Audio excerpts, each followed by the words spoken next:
Here's another example of that. This is the entire Gospel of Matthew is a chiasmus, meaning chiasmus is you have A, B, C, C, D, A, so you have, or C, B, A. So you have one sequence of events and then it's all reversed and each one parallels like a loop. It's a whole, like an onion, literally like an onion.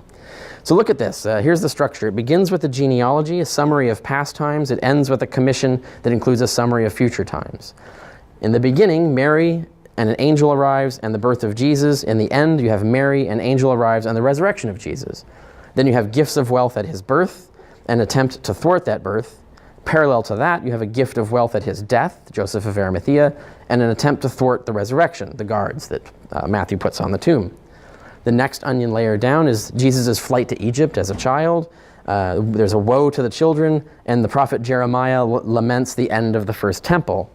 You look at the onion back up, you have Jesus marching to Jerusalem, another woe to the children, and Jesus predicts the end of the second temple. So you see these parallels are built up in here.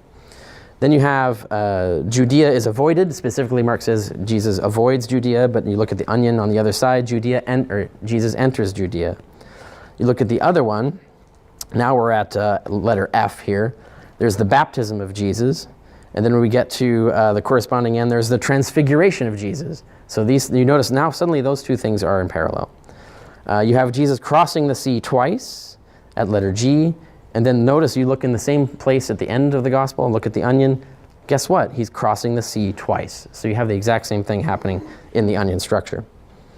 You have John's ministry is described. John the Baptist is described. The parallel passage, John's death is described. And that's highly unlikely. This is clearly that Matthew is constructing his gospel to have this structure where it rings in like this.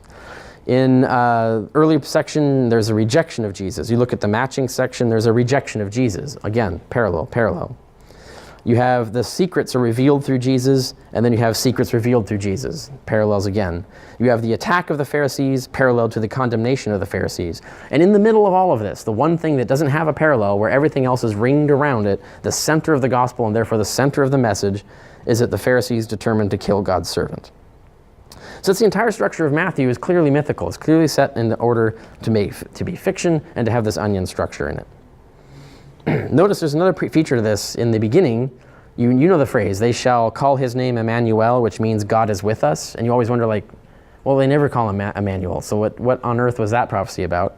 Well, guess what? In the Greek, Jesus actually says, I am with you always. So he actually calls himself Emmanuel covertly at the end of the gospel. So those things match up and explain what kinds of things. You're told he's going to be called Emmanuel, which means God is with us. And then Jesus explains at the end, oh, that means I will be representing God, and I will be with you always.